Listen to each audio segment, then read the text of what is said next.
एक समय नैमिषारण्य तीर्थ में महर्षि शौनक आदि 88,000 ऋषियों ने श्री सूत जी से आग्रह किया कि वे उन्हें सभी एकादशियों की उत्पत्ति और महात्म्य सविस्तार बताने की कृपा करें। श्री सूत जी बोले, हे ऋषियों, एकादशी देवी का प्रादुर्भाव मार्गशीर्ष मास के कृष्ण पक्ष में हुआ था। इसका विवरण उत्पन्ना एकादशी के प्रसंग में दिया गया है। पुराणों में 26 एकादशियों की अलग अलग कथाएं आती हैं। एक वर्ष में 12 महीने होते हैं और प्रत्येक महीने में 2 एकादशियां होती हैं।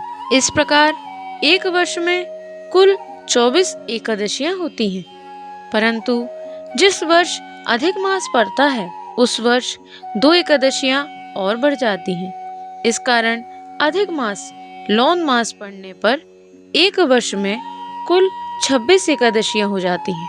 इनके नाम इस प्रकार हैं।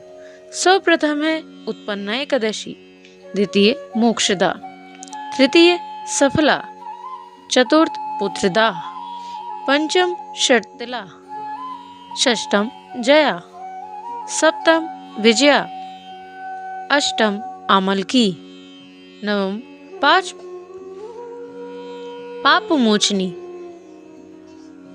दश कामदा, एकादश वरुथिनी, द्वादश मोहिनी, त्रयोदश अपरा, चतुर्दश निर्जला, पंचदश योगिनी, षोडश देवशयनी, सप्तदश कामिका, अष्टदश पुत्रदा, नवदश अजा, द्वाविंशी पर्वतिनी, एकविंशति इंद्रा, द्वाविंशति पापांकुशा, त्रयोविंशति रमा और चतुर्विंशति प्रबोधिनी।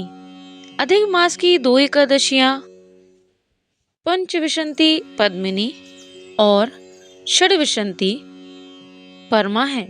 इस प्रकार ये कुल 26 एकादशियां होती हैं।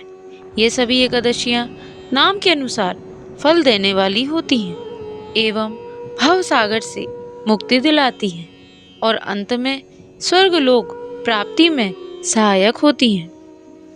स्वागत है आप सभी का आज की इस नई वीडियो में।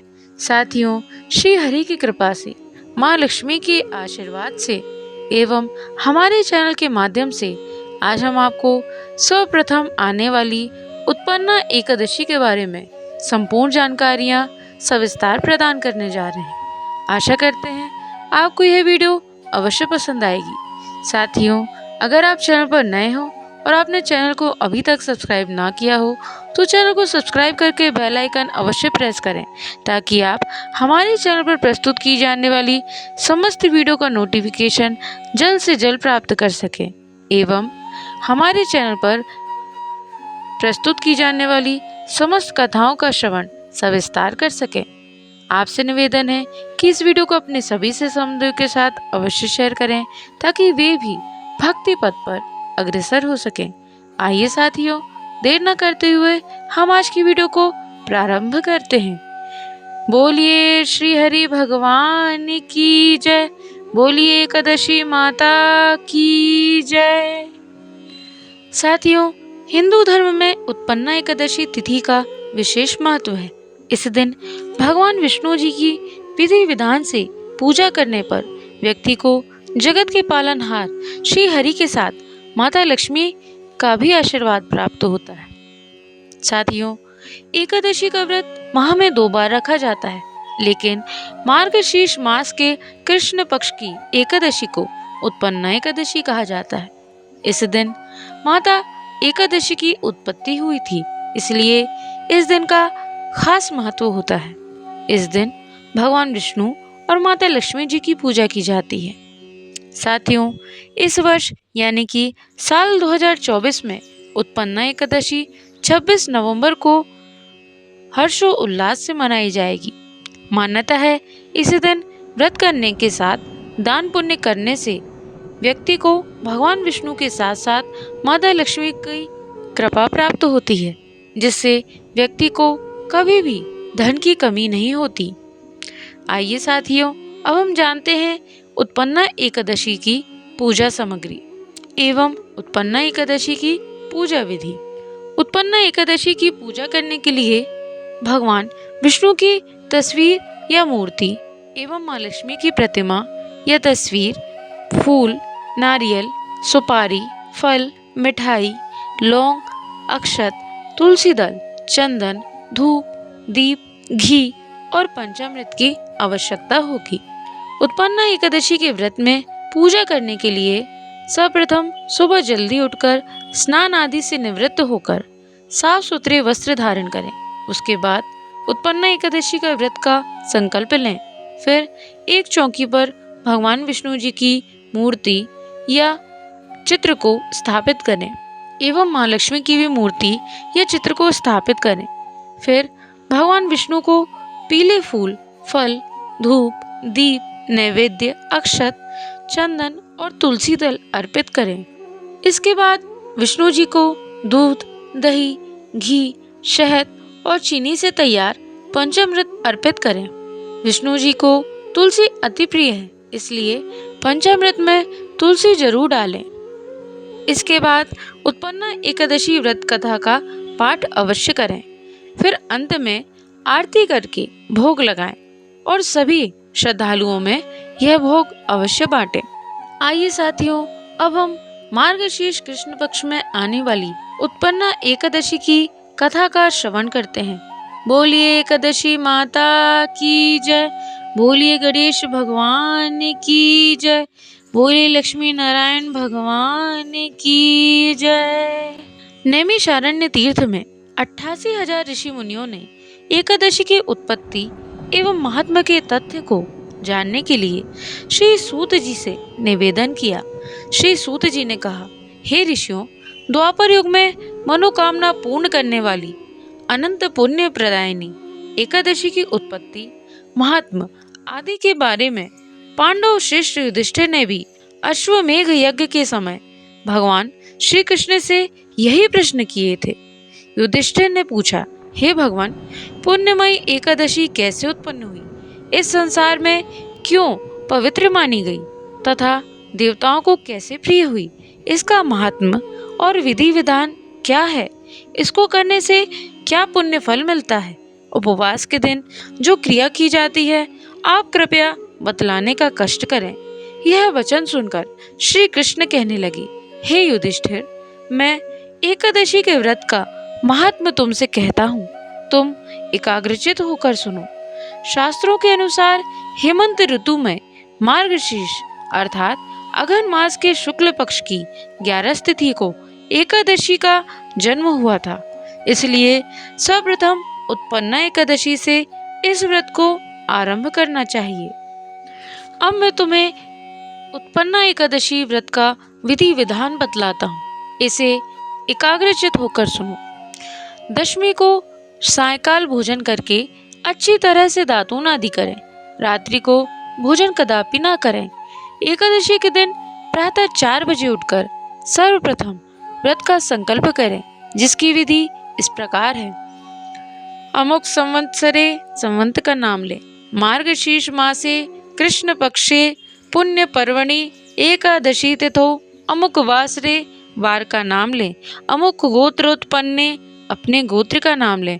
अमुक नाम नो हम, अपने नाम का उच्चारण करके ब्राह्मण हो तो शर्माहम, क्षत्रिय हो तो वर्माहम, वैश्य हो तो गुप्तोहम और शूद्र हो तो दसो अहम कहें। सकल जन्म जन्मांतरार्जितानि यानि पापानि तेषां शमनार्थ एकादशी व्रतमहं करिष्ये। इसके पश्चात शौच आदि से निवृत्त होकर नदी, तालाब, बावड़ी या कुएं पर जाकर इस मंत्र को पढ़ते हुए अपने शरीर पर मिट्टी अथवा राख लगाएं। अश्वक्रांते रथक्रांते विष्णुक्रांते वसुंधरे उद्धत्रापि वरोहेण कृष्णेन शतबाहुना व्रत के हर में पापम यन्मया पूर्व संचितम त्वया तेन पापेन गच्छामि परमां गतिम्। फिर शुद्ध जल से स्नान करें। व्रत करने वाला चोर, पाखंडी, परस्त्रीगामी, निंदक, मिथ्याभाषी तथा किसी प्रकार के पापी मनुष्य से बात ना करे। स्नान के पश्चात धूप, दीप, नैवेद्य आदि 16 चीजों से भगवान का पूजन करें और रात को दीपदान करें। ये सब कर्म भक्ति और श्रद्धा युक्त होकर करें। रात्रि को सोना व प्रसंग नहीं करना चाहिए। सारी रात्रि भजन कीर्तन आदि करना चाहिए और जो कुछ पहले जाने अनजाने में पाप किए हों उनकी क्षमा मांगनी चाहिए। धर्मात्मा पुरुषों को कृष्ण पक्ष तथा शुक्ल पक्ष दोनों एकादशियों को समान समझना चाहिए। जो मनुष्य उपरोक्त विधि के अनुसार एकादशी का व्रत करते हैं उन्हें शंखोधार तीर्थ में स्नान करके भगवान के दर्शन करने से जो फल प्राप्त होता है वह एकादशी व्रत के 16वें भाग के बराबर भी नहीं है।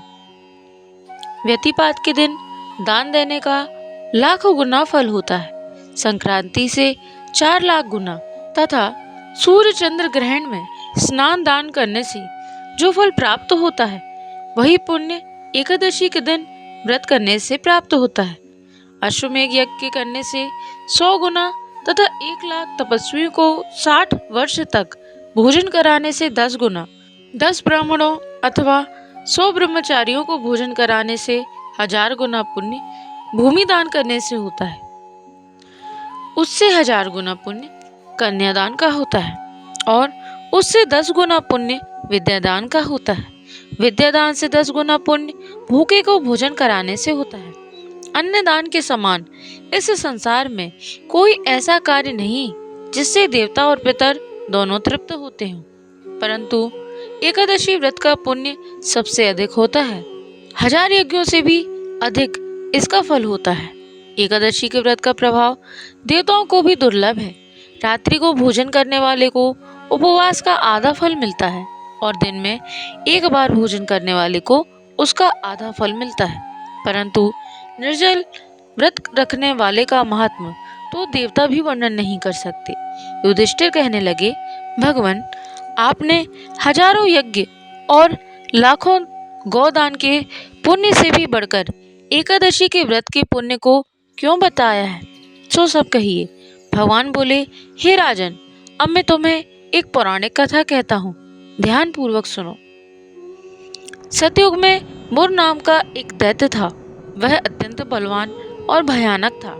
उस प्रचंड दैत्य ने इंद्र, आदित्य, वसु, वायु, अग्नि आदि सब देवताओं को पराजित करके भागा दिया था। तब इंद्र आदि देवताओं ने शिवजी से अपने दुख को कहा और बोले, हे कैलाशपति, मुर दैत्य से भयभीत होकर सब देवता मृत्यु लोक में विचरण कर रहे हैं। कृपा कर हमारे इस दुख को दूर करने का उपाय बताएं। तब शिवजी कहने लगे, हे देवेंद्र, तीनों लोकों के स्वामी, भक्तों के दुखों का नाश करने वाले भगवान विष्णु की शरण में जाओ, वही तुम्हारे दुखों को दूर कर सकते हैं। शिवजी के ऐसे वचन सुनकर इंद्रादि सब देवता क्षीर सागर में पहुंचे। वहां भगवान को शयन करते हुए देखकर इंद्र आदि सभी देवता हाथ जोड़कर उनकी स्तुति करने लगे।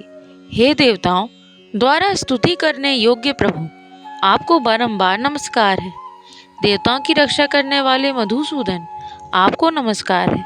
आप हमारी रक्षा करें। दैत्यों से भयभीत होकर हम सब देवता आपकी शरण में आए हैं। आप इस संसार के कर्ता, माता पिता, उत्पत्ति तथा पालन करता और संहार करने वाले हैं। सबको शांति प्रदान करने वाले हैं। आकाश और पाताल भी आप ही हैं। तीनों लोकों को उत्पन्न करने वाले ब्रह्मा, सूर्य, चंद्र, अग्नि, सामग्री, होम, आहुति, मंत्र, तंत्र, जप, यजमान, यज्ञ, कर्म, कर्ता, भोक्ता भी आप ही हैं। हे भगवान, दैत्यों ने हमको जीतकर स्वर्ग से निकाल दिया है। आप उन दैत्यों से हम सबकी रक्षा करें। देवताओं के ऐसे करुणामयी वचन सुनकर भगवान विष्णु कहने लगे, हे देवताओं, ऐसा मायावी दैत्य कौन है जिसने सब देवताओं को जीत लिया? उसका नाम क्या है? उसमें कितना बल है और किसके आश्रय है तथा उसका स्थान क्या है, वह कहाँ रहता है, यह सब मुझे बताओ। भगवान के वचन सुनकर इंद्र बोले, भगवान, प्राचीन समय में चंद्रावती नगरी में नाड़ी जंग नाम का एक राक्षस था। उसी के महापराक्रमी और लोक विख्यात मुर नामक पुत्र ने सब देवताओं को स्वर्ग से निकालकर वहां अपना अधिकार कर लिया है। वह सूर्य बनकर स्वयं ही प्रकाश करता है तथा वह स्वयं मेघ बनकर जल की वर्षा करता है। अतः आप उस दुष्ट को मारकर देवताओं को निर्भय बनाइए। इंद्र के ऐसे वचन सुनकर भगवान कहने लगे, हे देवताओं, मैं शीघ्र ही तुम्हारे शत्रु का संहार करूंगा। तुम चंद्रावती नगरी जाओ। इतना कहकर भगवान ने सब देवताओं सहित चंद्रावती नगरी की ओर प्रस्थान किया। उस समय दैत्यपति मुर दैत्य सेना सहित युद्ध भूमि में गरज रहा था।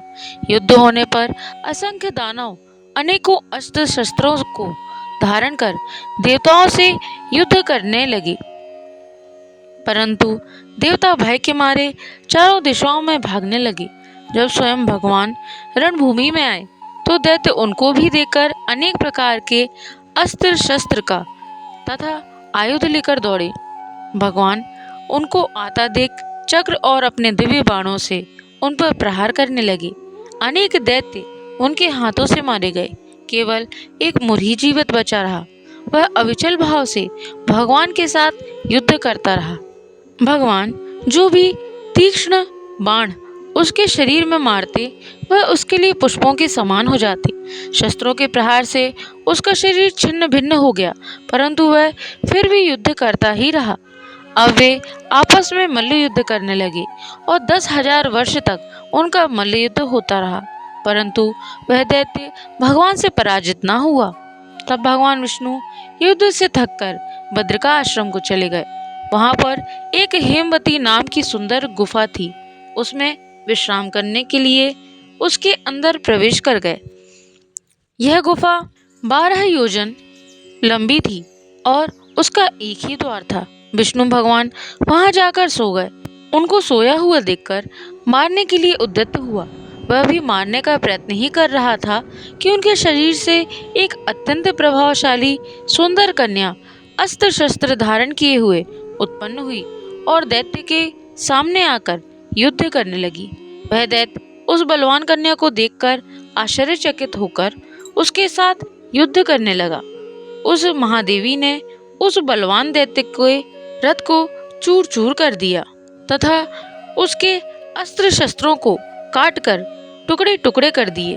तब वह दैत्य महान क्रोध करके मल्ल युद्ध करने लगा, परंतु देवी ने उसको धक्का मारकर मूर्छित कर दिया। जब वह दैत्य मूर्छा से जागा तो उस देवी ने उसका सिर काट डाला। इस प्रकार वह दैत्य तो पृथ्वी पर गिरकर मृत्यु को प्राप्त हुआ और बाकी दैत्य डर के मारे पाताल लोक भाग गए। जब भगवान विष्णु की निद्रा टूटी तो उन्होंने मुर दैत्य के कटे सिर व दोनों हाथ जोड़कर खड़ी हुई एक कन्या को देखा। तब भगवान उस कन्या से पूछने लगे, हे देवी, जिस दैत्य से इंद्रादिक सब देवता भयभीत होकर स्वर्ग से भाग गए थे, उसको किसने मारा है? वह कन्या कहने लगी, भगवान, जब आप निद्रा में थे तो यह दैत्य आपको मारने के लिए उद्यत हुआ। उस समय आपकी योग माया द्वारा आपके शरीर से उत्पन्न होकर मैंने इस दैत्य को मार गिराया।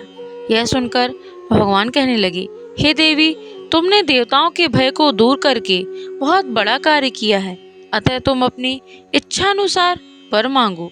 तब वह देवी बोली, भगवान, यदि आप मुझको वरदान देना ही चाहते हैं तो यह वरदान दीजिए कि जो कोई मेरा व्रत करे उसके सब पाप नष्ट हो जाएं और अंत में वह मोक्ष प्राप्त हो। जो उस व्रत का पुण्य है उसका आधा रात्रि को भोजन करने वाले को मिले और जो एक बार भोजन करे उसको भी आधा फल प्राप्त हो। जो मनुष्य भक्ति पूर्वक मेरे व्रत में एक बार भी भोजन ना करे उसको धर्म, धन और मुक्ति प्राप्त हो।